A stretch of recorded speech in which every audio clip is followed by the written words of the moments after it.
پروسەیە تاوانە ئەمفالێ بە هەشت قۆناغان هاتیە ئەنجامدان لە 11 دارە ساڵ 1986 دەست پێ کرد لە هەفتێ حەزیران 1989 بداوی بوو ژمارە کەسێن هاتنە ئەمفالکردن 182,000 کەس بوونە. پروسەیە تاوانە ئەمفالێ 4500 گوند و 30 باژارۆکên Başûrê Kurdistanê girtin berxwe.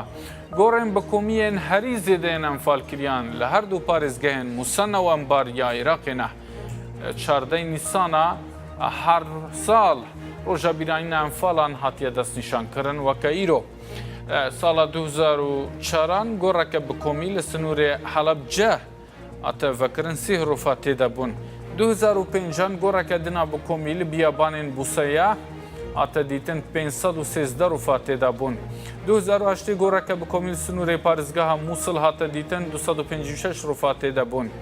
2008 li sinûrê Xaneqîn goreke bi kom hate dîtin 33 rofa têde bûn. 2010 li parêzgeha Duhokê goreke bi kom hate dîtin 30 rofa têde bûn. 2011 goreke diye bi kom li Dubis hate dîtin 106 rofa têde bûn. 2012 li parêzgeha Dîwanî 6 gorên bi komî hatin dîtin 730 rofa têde bûn. 2013 ji goreke bi komî li Çiyayê Hemrîn hate dîtin 158 rofa têde bûn.